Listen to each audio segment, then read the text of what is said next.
So far, we've been looking at solving systems a couple different ways.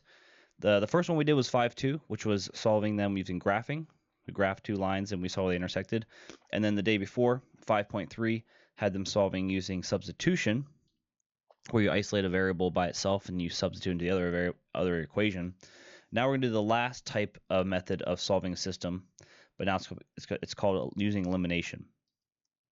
So how do you solve a system using the elimination method?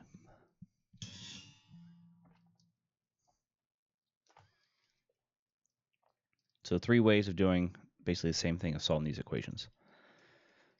So the elimination method is a process of eliminating one of the variables in the system of equations. So either x or y will be gone. And we're going to use either addition or subtraction to do this.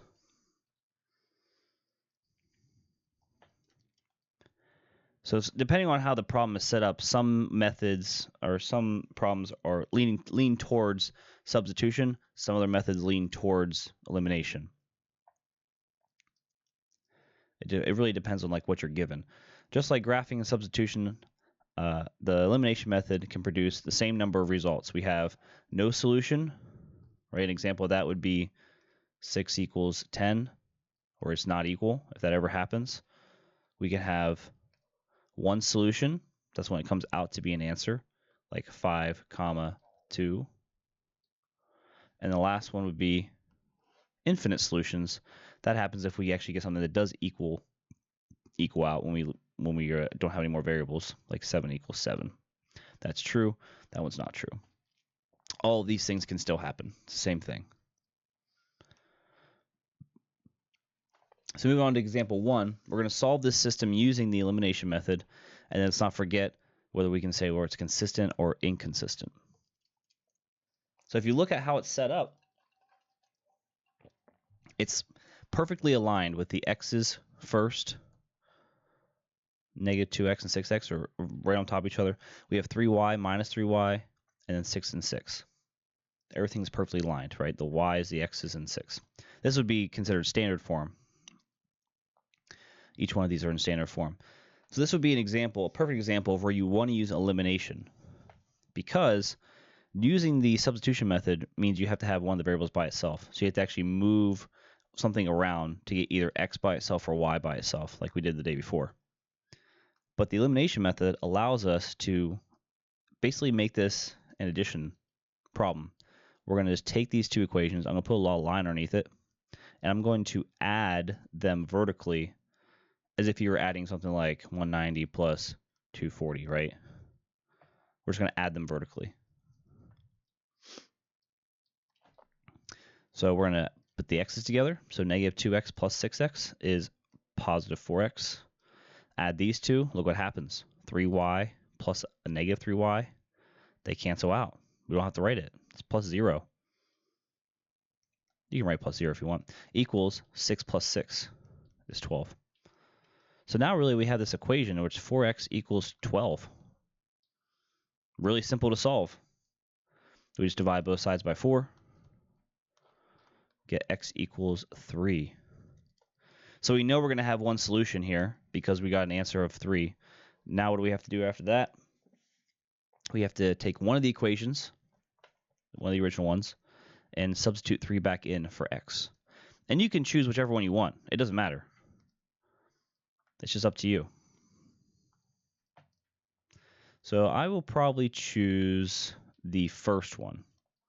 So I'm going to use this equation, plug in 3 for x. So negative 2 times 3 plus 3y equals 6. And now we have an equation that we can solve for y. This becomes negative 6. Let's put a line here. Plus 3y equals 6. Add 6 to both sides. 3y equals 12. Divide by 3.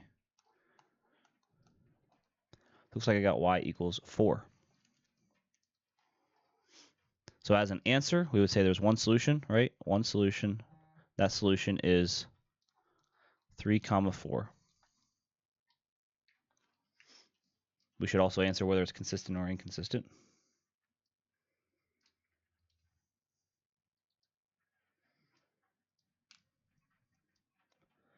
Since there's only one solution, that would be consistent. If you remember, consistent means one or more solutions. And that's our answer. This is using the elimination method. So if they line up vertically like that, it's perfect to do this elimination method. But what else are we looking for? We were looking for this to happen. We want a positive 3 and a negative 3 for them to cancel out. Sometimes it's already like that, sometimes it's not. Try another example. Solve using elimination method and then also consistent and inconsistent. So if you look at this one, we have 4x minus 2x, we have 3y minus a y. If we actually add these the way they are, don't write this part down. Don't write anything down. This would be 2x, this would be plus 2y equals 10.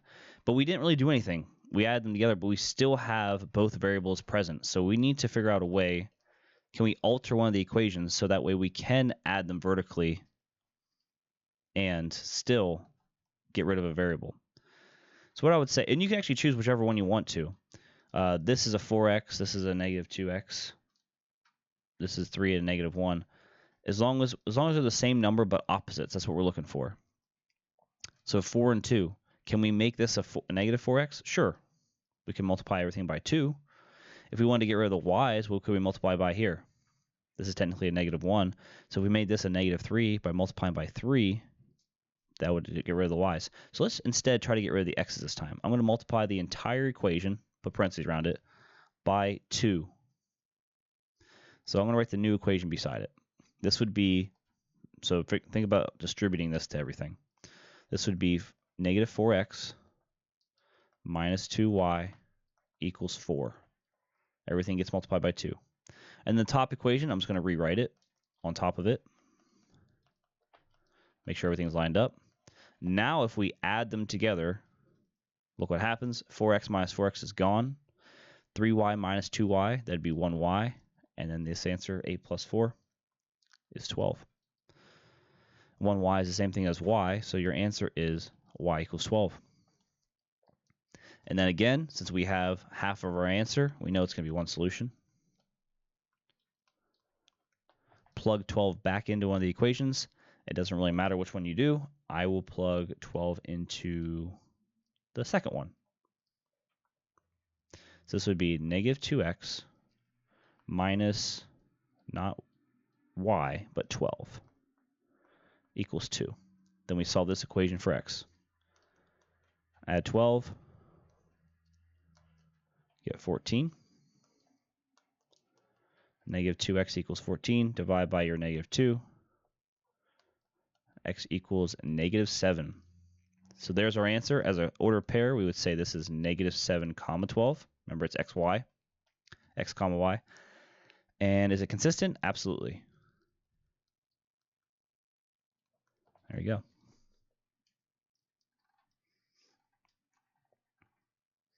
Okay, we're going to do a couple more. Keep practicing it. So if you look at this next one, we don't have anything lining up again. We can't add or subtract these together to get any variables by itself to go away. So we have to figure out which one do you want to get rid of. It doesn't really matter. You can choose X, you can choose Y. It doesn't matter. You just choose it. I think I will try to get rid of the Y's this time. So we need to figure out a number that would make them the same. Right now we have negative 2 and then positive 3. So what can we multiply this one by? Sometimes you have to multiply both equations, and we will. We have to multiply both equations to get them to be the same number, but opposites. So let's make this into a negative 6 by multiplying by 3. And then we can make this one into a positive 6 by multiplying by 2. Basically just trading the numbers. So we're going to actually get 2 new equations, so that way we can add them together. So this would be, distribute the 3. 12x minus 6y equals 6. The bottom would be 6x plus 6y equals 2 times 15, 30. Now we're able to add them vertically. If you add the negative 6 and positive 6y, gone. 12x plus 6x is 18x equals 36. 30 plus 6. Don't forget to add those as well. Then we divide by 18. x equals 2. That's half our answer. Plug it back into whichever equation you want. I will do the first one. So I'm going to pull this one down.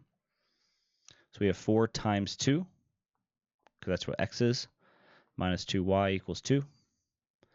This would be 8 minus 2y equals 2, minus 8 on both sides.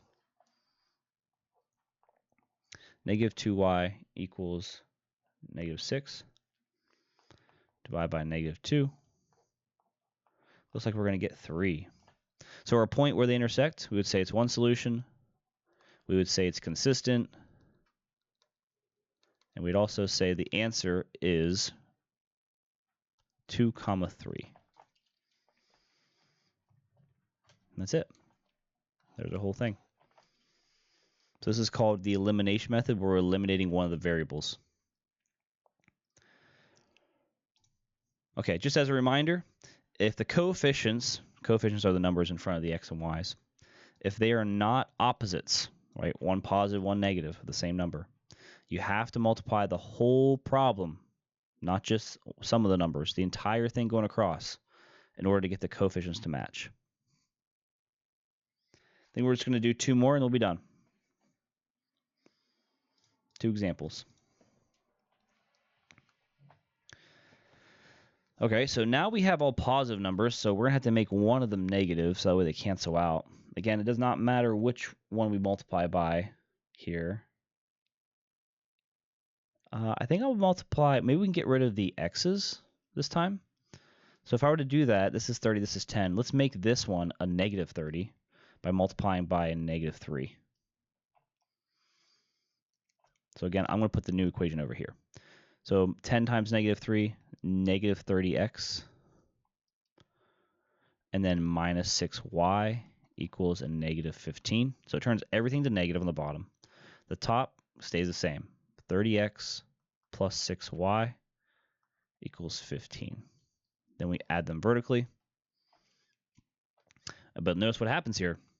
30x minus 30x, gone. 6y minus 6y, gone. Equals 15 minus 15, 0. 0 plus 0 is 0. So we end up getting this kind of answer. 0 equals 0. And what does that mean when that happens? We can stop actually calculating anything. We would say this means that this is a true statement and that these two equations are actually the exact same line. So we have infinite solutions. Oops. Let's just do this. And it would be also consistent. The only time you would say inconsistent is if these were not the same number. If it was 1 equals 0, that would not be true, it would be false. You would say inconsistent. But in this case, it's infinite solution and not no solution. All right, we have one left. Those ones are kind of nice because you don't have any extra work to do to get the other point. Solve using the elimination method. Okay, it's a little bit more difficult here. We have 5 and 3, trying to get them to be the same, or you can do 4 and 6. I think I might try x again to get rid of x's. There's some small numbers. If I were to do 4 and 6, I would have to get them both to be the number 24. Or I could do 12, I guess, right? 4, 8, 12. They both go into 12. This one you can make them both into 15. Again, it doesn't matter which one you do. I will multiply and get the x's out of there. So I'm going to multiply this top equation by 3, which will make this a 15 on top, right? The bottom, we want to be 15, but we want to be negative. So I'm going to multiply by a negative 5. We want one to be positive, one to be negative. All right, so our new equations would be 15x plus 12y equals 3 times negative 14 is negative 42. The bottom, negative 15x minus 30y, negative 5 times 6 is negative 30. And then negative 5 times 6 again is negative 30. All right, so let's see what we got here. The 15s are going to go away. 15x minus 15x are gone. Add these together. 12 minus 30. It's like subtracting them. What's 30 minus 12? That's be 18. And it stays negative. The negative number was bigger. And then negative 42 minus 30 is negative 72. Divide both sides by negative 18. Y is equal to a positive 4. Divide negative 72 by negative 18. All right, that's half our answer. We know we're going to get a solution, right? It's one solution. We know it's going to be consistent. Same as before. We just got to plug it back in to get x. I think the second equation looks easier. Again, it doesn't matter which one you choose. I'm going to put 4 in for the y there and solve for x. So 3x plus 6 times 4 equals 6. 3x plus 24 equals 6, minus 24 on both sides. 3x equals negative 18.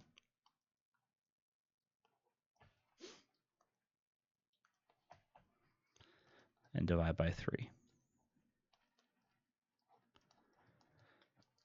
So x is equal to negative 6. So as a final answer, it would be negative 6 comma 4.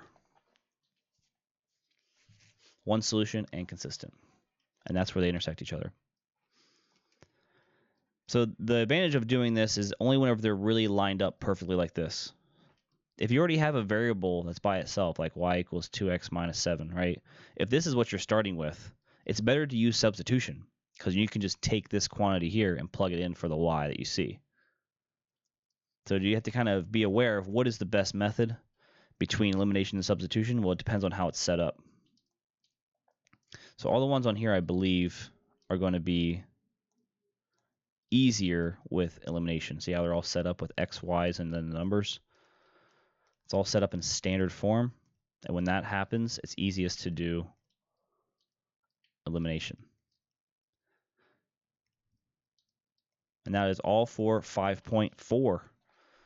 And now you know all the different methods to do solving systems. Graphing, substitution, elimination. Doing the same thing, just different ways.